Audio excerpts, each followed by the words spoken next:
ನಾವೆಲ್ಲರೂ ಇವತ್ತು life hacks ಅಂದ್ರೆ ಬದುಕನ್ನ ಹೇಗೆ ಸುಲಭ ಮಾಡ್ಕೊಳ್ಳೋದು, ಪ್ರೊಡಕ್ಟಿವಿಟಿ ಟಿಪ್ಸ್ ಇವುಗಳ ಹಿಂದೆನೇ ಬಿದ್ದಿದೀವಿ ಅಲ್ವಾ?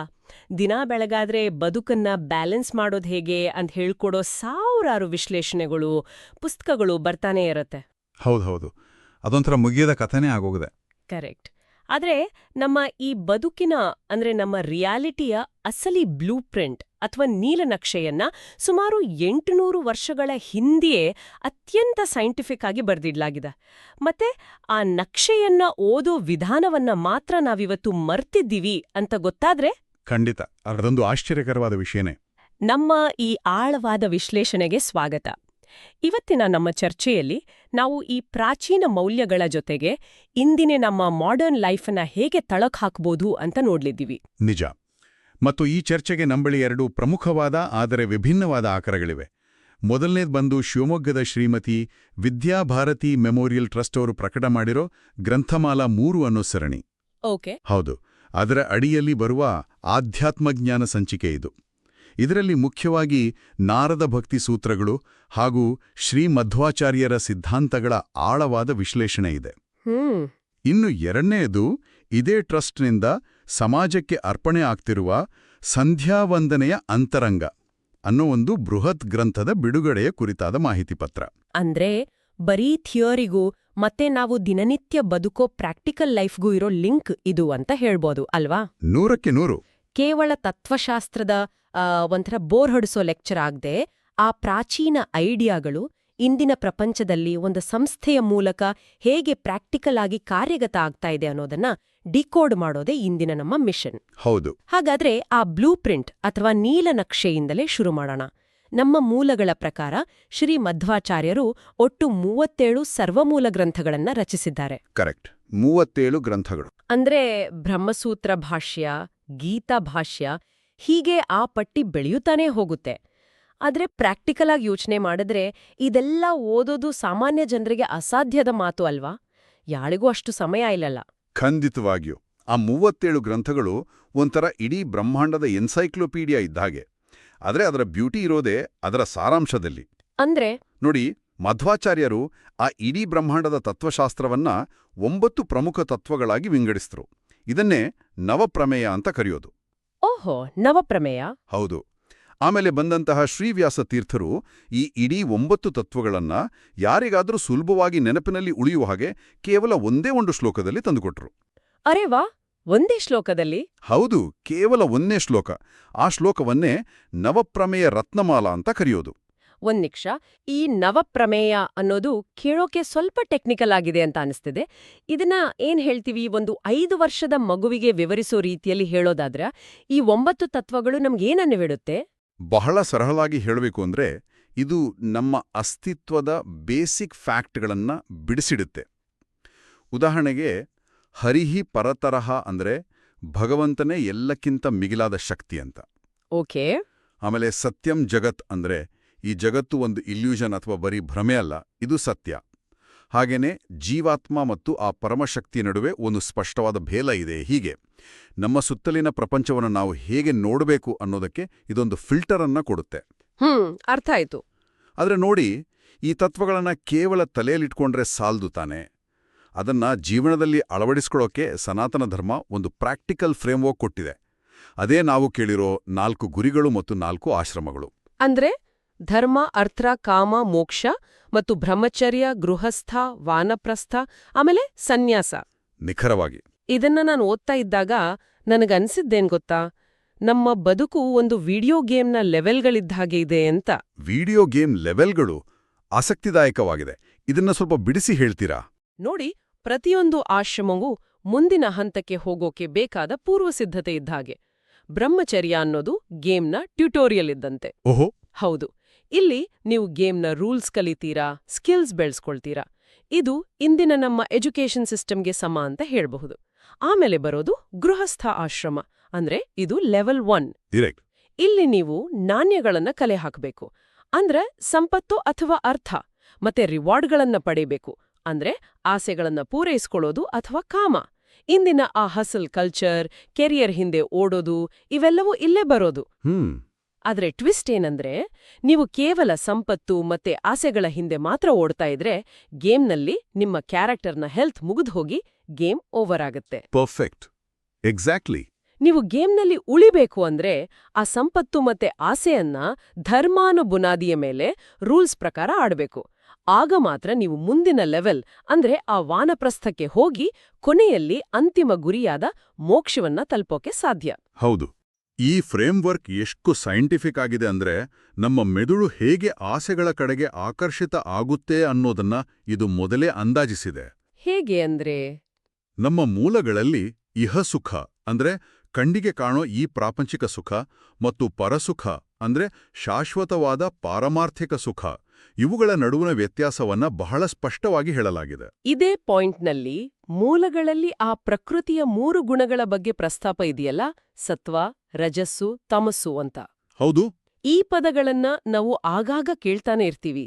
ಆದ್ರೆ ನಾರ್ಮಲ್ ಮನುಷ್ಯನ ದಿನಚರಿಯಲ್ಲಿ ಈ ಗುಣಗಳು ಪ್ರಾಕ್ಟಿಕಲ್ ಆಗಿ ಹೇಗೆ ಕಾಣಿಸ್ತಾವೆ? ತಮಸ್ಸು ಅಂದ್ರೆ ಬರೀ ಸೋಮಾರಿತನ ಮಾತ್ರನಾ? ಅಲ್ಲ, ತಮಸ್ಸು ಕೇವಲ ಸೋಮಾರಿತನ ಅಲ್ಲ, ಅದೊಂದು ರೀತಿಯ ಜಡತ್ವ ಅಥವಾ ಇನರ್ಷಿಯಾ.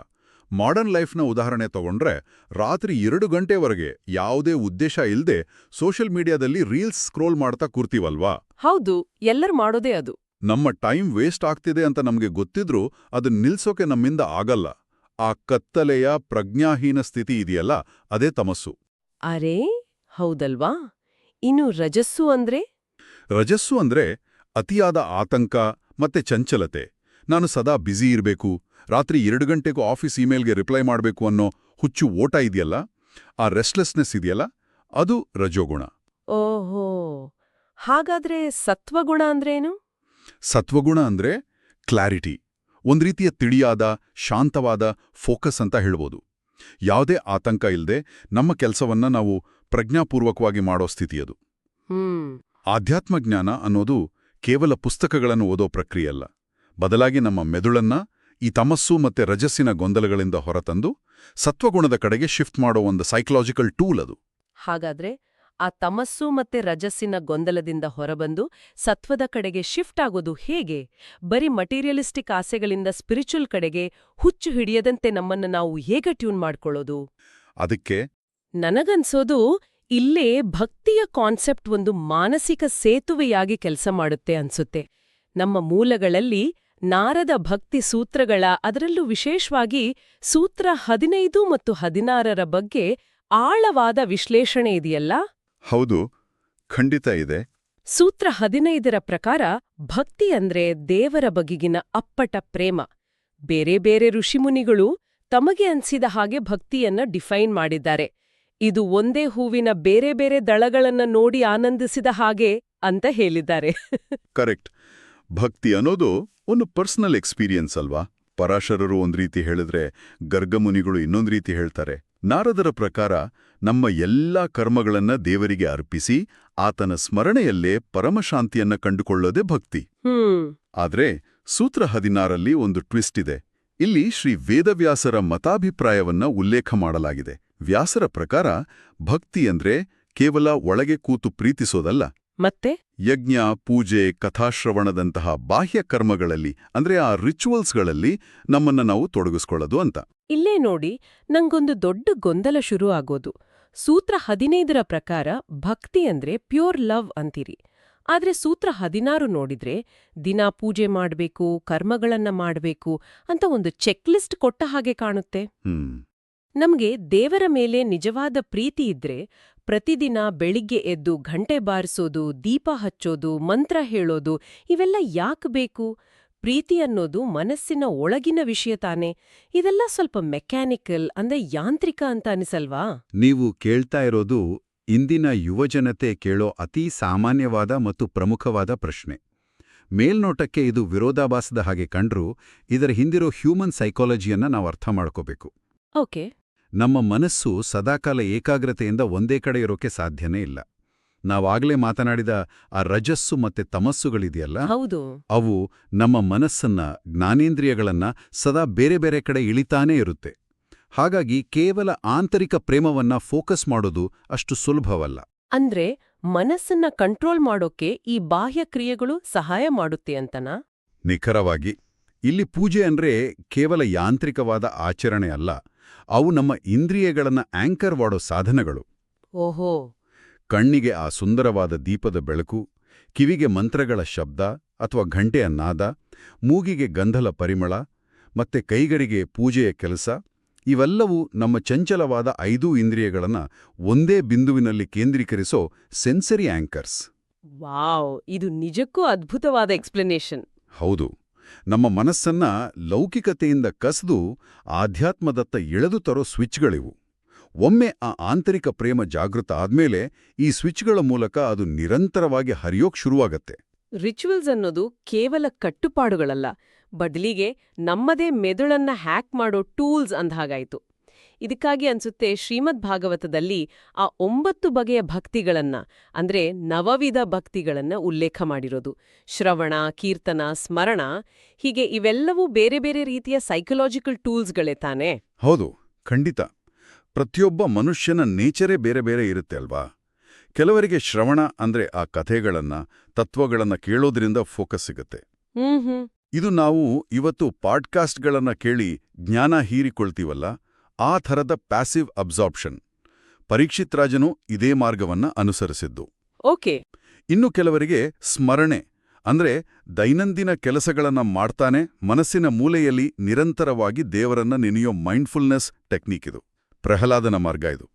ಇಲ್ಲಿ ನಮ್ಮ ಮೂಲಗಳು ಯಥಾರ್ಥ ಅಂದ್ರೆ ನಿಜವಾದ ಭಕ್ತಿ ಮತ್ತು ದರ್ಶನ ಅಂದ್ರೆ ತೋರಿಕೆಯ ಭಕ್ತಿಯ ನಡುವಿನ ವ್ಯತ್ಯಾಸವನ್ನ ಬಹಳ ಚೆನ್ನಾಗಿ ವಿವರಿಸುತ್ತೆ. ಯಥಾರ್ಥ ಭಕ್ತಿ ಅಂದ್ರೆ ಯಾವುದೇ ಕಂಡೀಷನ್ ಇಲ್ದ, ಕಲ್ಮಶ ಇಲ್ದ ಪ್ರೀತಿ. ಇದನ್ನೇ ಅಮಲ ಭಕ್ತಿ ಅಂತಾರೆ. ಕರೆಕ್ಟ್. ಆದ್ರೆ ದರ್ಶನ ಭಕ್ತಿ ಅಂದ್ರೆ ಜನರಿಗೆ ತೋರ್ಸೋಕೆ ಅಥವಾ ಸಮಾಜದಲ್ಲಿ ಒಂದು ಸ್ಟೇಟಸ್ಗಾಗಿ ಮಾಡೋ ಭಕ್ತಿ. ಮಾಡರ್ನ್ ಟೈಮ್ಸ್ನಲ್ಲಿ ಹೇಳೋದಾದ್ರೆ ದೇವಸ್ಥಾನಕ್ಕೆ ಹೋಗಿ ಭಕ್ತಿಯಿಂದ ಕಣ್ಮುಚ್ಚಿ ಕೂರೋ ಬದಲು ದೇವಸ್ಥಾನದ ಮುಂದೆ ನಿಂತು ಸೆಲ್ಫಿ ತಗೊಂಡು ಇನ್ಸ್ಟಾಗ್ರಾಮ್ಗೆ ಹಾಕ್ತೀವಲ್ಲ, ಅದು ದರ್ಶನ ಭಕ್ತಿ. ಆ ಹೋಲಿಕೆ ಬಹಳ ಆಪ್ಟ್ ಆಗಿದೆ. ಈಗ ಒಂದು ಗಂಭೀರವಾದ ಹೆಜ್ಜೆಯನ್ನಿಡೋಣ. ಈ ಮೇಲಿನ ಎಲ್ಲಾ ಚರ್ಚೆಗಳಿಂದ ನಮಗೆ ಜ್ಞಾನ ಸಿಕ್ತು, ಭಕ್ತಿಯ ಬೇರೆ ಬೇರೆ ಟೂಲ್ಸ್ ಬಗ್ಗೆ ಗೊತ್ತಾಯ್ತು. ಹಾಗಾದ್ರೆ ಈ ಜ್ಞಾನ ಒಂದೇ ನಮಗೆ ಅಂತಿಮ ಗುರಿಯಾದ ಮೋಕ್ಷವನ್ನ ಕೊಡೋಕ್ ಸಾಧ್ಯನಾ? ನಮ್ಮ ಮೂಲಗಳು ಇಲ್ಲಿ ಬಹಳ ಕಟುವಾದ ಸತ್ಯವನ್ನ ಹೇಳುತ್ತೆ. ಕೇವಲ ಜ್ಞಾನ ಮಾತ್ರ ಇದ್ರೆ ಸಾಲ್ದು, ದೇವರ ಅನುಗ್ರಹ ಅಥವಾ ಗ್ರೇಸ್ ಅತ್ಯಗತ್ಯ ಅಂತ. ಜ್ಞಾನ ಇದ್ರೂ ಅನುಗ್ರಹ ಯಾಕ್ ಬೇಕು?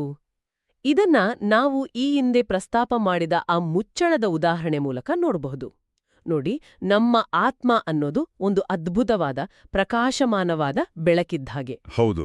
ಆದ್ರೆ ಅದರ ಮೇಲೆ ನಮ್ಮ ಅಜ್ಞಾನದ, ನಮ್ಮ ಪ್ರಾಪಂಚಿಕ ಗುಣಗಳ ಒಂದು ಭಾರವಾದ ಮುಚ್ಚಳವನ್ನ ಟೈಟಾಗಿ ಮುಚ್ಚಲಾಗಿದೆ. ಈಗ ಜ್ಞಾನ ಅಥವಾ ನಾಲೆಜ್ ನಮಗೇನ್ ಮಾಡುತ್ತೆ ಅಂದ್ರೆ ಅದೊಂದು ಮ್ಯಾನ್ಯುಯಲ್ ಇದ್ದ ಹಾಗೆ. ಓಕೆ. ಹೇ, ನಿನ್ನ ಒಳಗೆ ಬೆಳಕಿದೆ, ಆದ್ರೆ ಅದ್ರ ಮೇಲೆ ಒಂದು ದೊಡ್ಡ ಮುಚ್ಚಳ ಇದೆ ಅಂತ ಆ ಮ್ಯಾನ್ಯುಯಲ್ ನಮಗೆ ತೋರಿಸ್ಕೊಡುತ್ತೆ. ಆದ್ರೆ ಬರೀ ಮ್ಯಾನ್ಯುಯಲ್ ಓದಿದ ತಕ್ಷಣ ಆ ಮುಚ್ಚಳ ತಾನಾಗಿ ಓಪನ್ ಆಗಲ್ಲ ಅಲ್ವಾ? ಖಂಡಿತ ಇಲ್ಲ. ಆ ಮುಚ್ಚಳ ಎಷ್ಟೊಂದು ಬಿಗಿಯಾಗಿದೆ ಅಂದ್ರೆ ನಮ್ಮ ಸ್ವಂತ ಬಲದಿಂದ ಅದನ್ನ ತೆಗೆಯೋಕೆ ಸಾಧ್ಯನೇ ಇಲ್ಲ. ಆ ಭಾರವಾದ ಮುಚ್ಚಳವನ್ನ ತಿರುಗಿಸಿ ಓಪನ್ ಮಾಡೋಕೆ ನಮ್ಗೆ ಒಂದು ಎಕ್ಸ್ಟ್ರಾ ಪವರ್ ಬೇಕು, ಒಂದು ಮಸಲ್ ಪವರ್ ಬೇಕು. ಆ ಎಕ್ಸ್ಟ್ರಾ ಪವರೇ ಪರಮಾತ್ಮನ ಅನುಗ್ರಹ. ಬಹಳ ಪವರ್ಫುಲ್ ಆದ ಉದಾಹರಣೆ ಇದು. ಜ್ಞಾನದಿಂದ ನಮಗೆ ಬಂಧನದ ಅರಿವಾಗತ್ತೆ, ನಿಜ. ಆದ್ರೆ ಆ ಬಂಧನದಿಂದ ಬಿಡಿಸ್ಕೊಳ್ಳೋಕೆ ದೇವರ ಕೃಪೆ ಬೇಕೇ ಬೇಕು. ಕೇವಲ ಬುದ್ಧಿವಂತಿಕೆಯಿಂದಲೋ ಅಥವಾ ಪುಸ್ತಕಗಳನ್ನು ಓದೋದ್ರಿಂದಲೋ ಯಾರೂ ಮುಕ್ತರಾಗಲ್ಲ. ಎಷ್ಟೋ ಜ್ಞಾನಿಗಳಾದ, ತಪಸ್ವಿಗಳಾದ ಋಷಿಮುನಿಗಳು ಕೂಡ ಎಲ್ಲವನ್ನೂ ತಿಳಿದಿದ್ರೂ ಆ ಅಂತಿಮ ಅನುಗ್ರಹಕ್ಕಾಗಿ, ಆ ಮುಚ್ಚಳ ತೆಗೆಯೋ ಶಕ್ತಿಗಾಗಿ ಕಾಯ್ತಾರೆ. ನಿಜ. ಆ ಶಕ್ತಿಯನ್ನ, ಆ ಅನುಗ್ರಹವನ್ನ ಪಡಿಬೇಕು ಅಂದ್ರೆ ಕೇವಲ ಬೌದ್ಧಿಕ ಜ್ಞಾನ ಇದ್ರೆ ಸಾಲ್ದು. ನಾವು ಆಗಲೇ ಮಾತಾಡೋದ ಅಮಲ ಭಕ್ತಿ ಅಂದ್ರೆ ಪರಿಶುದ್ಧವಾದ ಭಕ್ತಿ ಮಾತ್ರವೇ ಏಕೈಕ ಮಾರ್ಗ. ಓಕೆ, ಇಲ್ಲಿಯವರೆಗೆ ನಾವು ಬಹಳ ಆಳವಾದ ಪ್ರಾಚೀನ ಸಿದ್ಧಾಂತಗಳ ಬಗ್ಗೆ ವಿಶ್ಲೇಷಣೆ ಮಾಡಿದ್ವಿ. ಬದುಕಿನ ಆಶ್ರಮಗಳು, ಭಕ್ತಿಯ ಸೈಕಾಲಜಿ, ಮುಚ್ಚಳದಂತಹ ಅಜ್ಞಾನ ಮತ್ತೆ ಅನುಗ್ರಹದ ಅವಶ್ಯಕತೆ. ಹೌದು. ಆದ್ರೆ ಈ ಥಿಯರಿಗಳೆಲ್ಲ ಇಂದಿನ ಈ ಮಾಡರ್ನ್ ಹೈ ಸ್ಪೀಡ್ ದಿನಗಳಲ್ಲಿ ಎಲ್ಲಾದ್ರೂ ಪ್ರಾಕ್ಟಿಕಲ್ ಆಗಿ ಜೀವಂತವಾಗಿದೆಯಾ? ಕೇವಲ ಪುಸ್ತಕದ ಬದ್ನೆಕಾಯಿ ಆಗದೆ ಯಾರಾದ್ರೂ ಇದನ್ನ ನಿಜವಾಗ್ಲೂ ಅಳವಡಿಸ್ಕೊಂಡಿದಾರಾ? ಖಂಡಿತವಾಗಿಯೂ ಅಳವಡಿಸ್ಕೊಂಡಿದ್ದಾರೆ. ಇಲ್ಲೇ ನಮ್ಮ ಆ ಎರಡನೇ ಮೂಲದ ಪ್ರಾಮುಖ್ಯತೆ ಬರೋದು. ಇದು ಕೇವಲ ಸೈದ್ಧಾಂತಿಕ ಚೌಕಟ್ಟಲ್ಲ, ಇದೊಂದು ನೈಜ ಉದಾಹರಣೆ. ಓಕೆ, ಹೇಗೆ? ಶಿವಮೊಗ್ಗದ ಶ್ರೀಮತಿ ವಿದ್ಯಾಭಾರತಿ ಮೆಮೋರಿಯಲ್ ಟ್ರಸ್ಟ್ ಅವರು ಹೊರಡಿಸಿರುವ ಮಾಹಿತಿ ಪತ್ರವನ್ನ ನಾವು ಸೂಕ್ಷ್ಮವಾಗಿ ಗಮನಿಸಬೇಕು. ಅವರು ಸಂಧ್ಯಾ ವಂದನೆಯ ಅಂತರಂಗ ಸಂಪುಟ 1 ಭಕ್ತಿಯುಕ್ತ ಕರ್ಮಯೋಗ ಅನ್ನೋ 425 ಪುಟಗಳ ಒಂದು ಬೃಹತ್ ಗ್ರಂಥವನ್ನ ಸಮಾಜಕ್ಕೆ ಅರ್ಪಿಸ್ತಾ ಇದ್ದಾರೆ. ಇದು ಸುಮ್ನೆ ಯಾವ್ದೋ ಒಂದು ಹೋಟೆಲ್ನಲ್ಲಿ ಅಥವಾ ಸಭಾಂಗಣದಲ್ಲಿ ನಡೆಯೋ ಕಮರ್ಷಿಯಲ್ ಬುಕ್ ಲಾಂಚ್ ಅಲ್ಲವೇ ಅಲ್ಲ. ಹೌದು, ಈ ಇಡೀ ಪ್ರಕ್ರಿಯೆ ಹಿಂದಿರೋ ಇಂಟೆಂಟ್ ಅಥವಾ ಉದ್ದೇಶವನ್ನ ನಾವು ಗಮನಿಸಬೇಕು. ಈ ಗ್ರಂಥವನ್ನ ನೇರವಾಗಿ ಮಾರುಕಟ್ಟೆಗೆ ಬಿಡೋ ಬದಲು ಅವರಿದನ್ನ ಶಿವಮೊಗ್ಗ, ತೀರ್ಥಹಳ್ಳಿ, ಕೋಟೇಶ್ವರ ಹೀಗೆ ಹಲವು ಕಡೆಗಳ ದೇವಸ್ಥಾನಗಳಿಗೆ ಕೊಂಡೋಗಿ ಮೊದಲು ದೇವರಿಗೆ ಅರ್ಪಿಸ್ತಾ ಇದ್ದಾರೆ.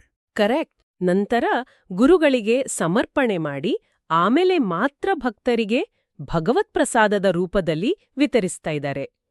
ಕೇವಲ ಒಂದು ಪುಸ್ತಕದ ಬಿಡುಗಡೆಗೆ ಇಷ್ಟೆಲ್ಲಾ ಶ್ರದ್ಧೆ ಯಾಕೆ ಅಂದ್ರೆ, ಇದು ಶಿವಮೊಗ್ಗದ ಶ್ರೀ ವೀರಮಾರುತಿ ದೇವಸ್ಥಾನದಲ್ಲಿ ಬರೋಬ್ಬರಿ 50 ವರ್ಷಗಳ ಕಾಲ ಯಾವುದೇ ಅಪೇಕ್ಷೆಯಿಲ್ಲದೆ ಸೇವೆ ಸಲ್ಲಿಸಿದ ವೇದಮೂರ್ತಿ ರಾಮನಾಥ ಅಪ್ಪಯ್ಯ ಭಟ್ ಮತ್ತು ಶ್ರೀಮತಿ ಸೀತಾವತಿ ಭಟ್ ಅವರ ಸ್ಮರಣಾರ್ಥ ನಡೀತಿರೋ ಕಾರ್ಯ ಇದು.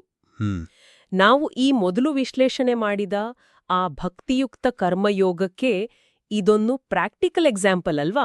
100ಕ್ಕೆ 100. ಮತ್ತು ಇಲ್ಲಿ ನಾನು ಗಮನಿಸಿದ ಇನ್ನೊಂದು ಆರ್ಥಿಕ ಆಯಾಮ ಅಂದ್ರೆ ಎಕನಾಮಿಕ್ ಆಸ್ಪೆಕ್ಟ್ ಬಹಳ ಕುತೂಹಲಕಾರಿಯಾಗಿದೆ. ನಾವು ಮೊದಲೇ ಗೃಹಸ್ಥ ಆಶ್ರಮದಲ್ಲಿ ಅರ್ಥವನ್ನ ಅಂದ್ರೆ ಸಂಪತ್ತನ್ನ ಧರ್ಮದ ಬುನಾದಿಯ ಮೇಲೆ ಕಟ್ಟಬೇಕು ಅಂತ ಚರ್ಚೆ ಮಾಡಿದ್ವಿ ಅಲ್ವಾ? ಹೌದು.